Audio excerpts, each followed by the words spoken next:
2200 প্রজাতির আরও বিভিন্ন মাছ রয়েছে, 270 প্রজাতির মাছ রয়েছে ও 380 প্রজাতির এখানে বিভিন্ন পোকামাকড়, হিংস্র পোকামাকড় রয়েছে। এবং এখানকার পিঁপড়ে ও মাকড়সা এতটাই ভয়ানক, এই পিঁপড়ে এবং মাকড়সা এতটাই ভয়ানক যে আপনার প্রাণ নেওয়ার জন্য যথেষ্ট। তাহলে একটা পিঁপড়ে যদি কামড় দেয় তাহলে আপনার বুলেটের যে গতি বা ব্যথা বেদনা তার চাইতেও বেশি বিষাক্ত এই অ্যামাজন জঙ্গলের পিঁপড়েরা। অর্থাৎ এখানকার রহস্যময় প্রাণীরা এত ভয়ানক। যদি আমরা দেখি এখানে যে নদী রয়েছে একটা, এই নদীটার দৈর্ঘ্য রয়েছে প্রায় 6840 কিমি এই নদীটার দৈর্ঘ্য রয়েছে।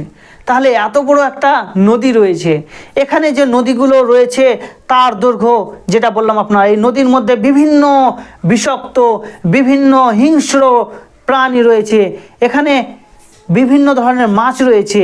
তার মধ্যে একটা মাছ রয়েছে সবচেয়ে রহস্যময় মাছ, এই মাছটি দেখুন আপনারা, ইলেকট্রিক মাছ। এই মাছটা এতটাই ভয়ানক যে কোনো প্রাণী যদি একে টাচ করে তাহলে সে সাথে সাথে মরে যাবে। কেন? এই মাছের মধ্যে বিদ্যুৎ রয়েছে, তার ভোল্ট রয়েছে প্রায় 860 ডিগ্রি ভোল্ট রয়েছে। কোনো মানুষ যদি এই মাছকে স্পর্শ করে তাহলে সাথে সাথে তার মৃত্যু হবে। কোনো প্রাণী যদি একে স্পর্শ করে তাহলে সাথে সাথে তার মৃত্যু হবে। তার এতটাই ভোল্ট রয়েছে, এই একটা মাছেই আপনার প্রাণ নেওয়ার জন্য যথেষ্ট।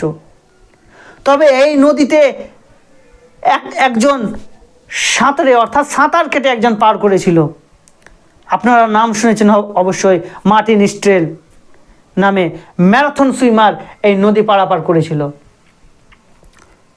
তো এই অ্যামাজন জঙ্গলের রহস্য শুধু রহস্যই নয়, আরও কত কি রয়েছে। এমনও দেখা যায় যে অ্যামাজন জঙ্গলের মধ্যে একটা সোনার পাহাড় বা সোনার প্রাসাদের অস্তিত্ব পাওয়া গিয়েছিল নাকি। এই অস্তিত্ব নিয়ে এখনও বিজ্ঞানীদের মধ্যে প্রশ্ন, যদিও সেটা খুঁজে পাওয়া যাচ্ছে না। কিন্তু এই অ্যামাজন জঙ্গলের রহস্য এতটাই ভয়ানক যে একটা গাছ আপনার প্রাণ নেওয়ার জন্য যথেষ্ট। তাহলে অ্যামাজন জঙ্গলে মানুষ যে বিজ্ঞানীরা পাঠিয়েছে, যে গবেষণা করতে গিয়েছে যারা, সেই অ্যামাজন জঙ্গলের 10% তারা গবেষণা করে প্রমাণ শুধু পেয়েছে। তাহলে বাকিগুলো আরও রহস্যময় ঘটনা থেকেই গিয়েছে এই অ্যামাজন জঙ্গলের। এত বিশালতা, এত বড় একটা জঙ্গলের মধ্যে এই অ্যামাজন জঙ্গল, এটি 8টি প্রদেশ নিয়ে গঠিত। এটি 8টি প্রদেশ নিয়ে গঠিত।